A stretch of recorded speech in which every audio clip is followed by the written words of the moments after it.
My Survivor bucket list is off the bucket, on the floor, rolling down the hill. So I want to take as much time as I can to get everything. The term robbed is used to describe a person in Survivor that was going to do extremely well, but through a twist or a poor decision, they were taken out far too soon. For this video, I'll just be covering pre-merge boots, as I feel they're the easiest to identify who should have gone far, but hey, 150 likes and I'll do the most robbed merge contestants. For me, when I think of an individual being robbed, I go to the first boot of Survivor 44 in Maddy. I believe she had so much potential in this season, with so many options at her disposal. All three of the Ratu women wanted to work together with her to prevent the recent trend of females being picked off pre-merge, and she had a tight one-on-one alliance with that under-edited Canadian guy. Moreover, she was actively working with Matthew and had a close bond with Brandon before he felt the need to betray her. While Maddy's plan to vote out the guy with the idol is questionable and something that definitely bumps her down in my estimations, it was always going to be an awkward position for her. There were only 3 out of 6 votes casted at the tribal council she attended, and Jamie, the most likely successful split vote with her name thrown out before tribal, was immune through the shots in the dark. I do genuinely believe if it wasn't for this cocktail of extraneous variables that caused this blindside, Maddy would have been very well situated within the game. She was social, likeable, and it was super unfortunate that due to Brandon's social blunder, he felt the need to rectify it by sacrificing an idol to take out a woman that genuinely wanted to work with him initially. An individual that made it a little further into the game but is still regarded as one of the more screwed players in the franchise is Sabiyah. The Lulu tribe is infamous for its members holding the collective nickname of the quote-unquote Lulu losers. And I don't say that phrase lightly. Its members stumbled, quit, lost, slammed, lost again, collapsed and quit some more. But let's go back to that. Episode 3. After Hannah quit and Brandon was booted, Sabiyah had a strong majority alliance containing herself plus Sean and Caleb. Emily was on the bottom and the assumed easy target who would have been eliminated in round 1 if Hannah didn't quit, plus she was the second option between her or challenge beast Brandon. Coming into this round, Sabiyah didn't feel like following the status quo and wanted to use her position of power to eliminate a threat in Caleb. Now, I will admit this was a bit of an overplay from her end, as no matter how big of a threat someone is to win the game, you really shouldn't be taking them out all the way at the final 16. Worse yet, Caleb and Emily had actually been working together, seemingly doing CPR on Emily's negative edit, and as a result, Emily told Caleb the plan. The two of them would put their votes on Sabiyah, then, on the revote, they would try to flip Sean. However, considering Sean's exit press, he was actually pretty sold on the idea of getting out Caleb, making it quite difficult to see a timeline where he actually flips. Plus, this is ignoring the elephant in the room, Sabiyah's idol. Now, she doesn't play the idol, but you have to remember this happened in Survivor 45. If this was any other type of idol Sabiyah found, she would have been able to vote, but to extend her idol she had to sacrifice her vote at this tribal council. Then and there, Sabiyah took the risk by sacrificing her vote, and it didn't work out, so she was eliminated 2-1. However, I can't feel if it wasn't for the tribe losing 3 challenges and the specific mechanics surrounding the Survivor 45 idol, I believe she makes a swap as a free agent with an idol in her pocket. It was always going to be an uphill battle for Sabiyah, coming from perhaps the worst performing tribe in modern Survivor history, so it's hard to tell how long she makes it into the game.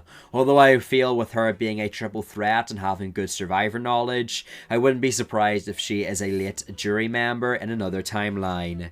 Speaking of another timeline, this man could have gone really far but was sniped out 1 vote before the merger, and that's Brando. Similar to Sabiyah, he featured on Survivor 45, but actually was a part of one of the 2 tribes that won pre-merge. But even if Bello did lose, he situated himself in a swing position alongside Kelly, wherein they could either swing to the girls or to the guys. If post-game reports are to be believed, he would have swung to the girls, thus taking Bruce out of the game, which would have been a pretty big blindside considering he was the first ever returning Survivor contestant in the modern era. While Brando was never at the top, he had a pretty strong central spot with the agency to swing to either side. Sounds good, right? Well, in Survivor 45, they tried some new things for the modern era, such as reimagining the aforementioned Beware idols. But another thing they brought back were these very ancient things called swaps. As I've already discussed in my video critiquing Modern Survivor, the return of swaps was a much needed twist that shakes up the dynamics. But I also acknowledged in that video the one downside is it potentially takes people away from a position of power and thrusts them into less stable circumstances. Now you may say Brando got an okay swap, which is true, but if he managed to make his way to a new Lulu tribe with the majority OG Bello, then he would have his swing position retained. Now you might say, hang on you little Northern Irish scallywag, why are you making this point for Brandon? After all, lots of people in Survivor get swap screwed. What makes Brandon so unique? Well, for that we actually go to Brando's Express. This swap had a twist where sewn into Brando's buff was a secret twist in note form. This note was only discovered by Brando when he got to the new beach. He then handed it to production, who took it and never gave it back to him without explaining what it was. Due to it being time sensitive to just a swap, Brando believes it was an advantage, allowing him to switch with someone, which I fully back. And after all, it did appear on Survivor South Africa Return of the Outcasts just a year ago. On the new Lulu tribe, he therefore almost certainly makes the merge with his original group of Kendra, Kelly and Katurah that could rival the Reba 4. If you want a more in-depth look at Brando's potential, I highly encourage you to check out ENRZ's deep dive on it, with the video linked in the description, as he extrapolates the points I touched on. Look at me using my big words. Nevertheless, Brando I feel remains one of the biggest what-ifs in Modern Survivor, alongside his potential advantage. But in this timeline he did have some pretty poor play with Emily on the Bello 2.0 tribe, so I can't justify his spot in the top 2. While I have fired the odd shot at Jenny being screwed in Survivor 42, this video is officially where I get to slip into my Emily persona and bring the bazooka to the tea party. Jenny should not have been the third boot in this season, and it required quite literally everything going wrong for her. Jenny had a strong alliance with Mike, Chanel and Daniel, who worked in the law profession, because we don't have enough of them in the modern era. Nevertheless, Mike found the Survivor 42 Beware idol, forcing him to lose his vote. If this was a Survivor 43, 44 or even debatably Survivor 45 idol, Mike would have the ability to vote by the third tribal council in the game. This caused Jenny's group to only have 3 votes, but that was fine because rather than risking her vote, Chanel saved her vote in the ship wheel dilemma. Oh wait, no, she completely risks it. This agreement between Omar and Chanel before facing the dilemma was that she would keep her vote and he would risk his, but Chanel went rogue. And hey, if you want to go rogue too, hit the subscribe button and become one of the rogues on the channel today. Nevertheless, both Chanel and Omar lost their votes. This brought Jenny's group down to a deadlock 2-2, and Chanel almost instantly realised her mistake. At this stage, Chanel and Daniel should have flipped, but they remained loyal to Jenny, which is a testament to how well she connected to them. So it was a tie at Tribal Council, and the vote tied again on the revote. We could have ended up with Rocks, and Sierra wasn't even on the cast, you guys. Like, you guys, she voted out her own. Daniel at this tribal council continued to be extremely paranoid and almost immediately refused to go to Rocks out of pure self-preservation. And honestly, if it wasn't for all these factors, Jenny makes the merge with a core group of 4, of which she is shielded by the extroverted personalities such as Chanel, Mike and Daniel. I genuinely believe if Jenny survives this tribal council, she makes a very deep run and will go down as one of the most unlucky modern Survivor contestants ever. And when I think of contestants being robbed, I and many people in the community point towards one person that in the premiere climbed a rock wall and, Matthew Grindstead Mayle, ladies and gentlemen. This individual competed in Survivor 44 and took Modern Survivor by storm with his innovative strategies. Matthew was on the same tribe as Maddy this season, and while she had relationships with everyone except Brandon, Matthew superseded this. In fact, while Matthew's arm injury would have been a death sentence to pretty much any player, Matthew was an outlier. His aforementioned relationships meant he didn't even get a single vote at the first tribal council he attended.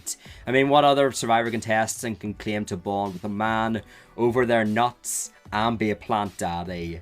And don't you dare take that out of context. Nevertheless, Matthew showcased extremely clever thinking, such as sacrificing his vote to play the shot in the dark so he could hide his voting intentions. He also created a fake idol for Jamie that she believed was real for the entire time, thus bonding the two together. Eventually Matthew reached a tribe swap, but he was in such unbearable pain of missing another Bandit Survivor upload, and at that point he decided to quit the game. Although I use the term quit loosely because he fractured many bones and tore muscles that required extensive surgery.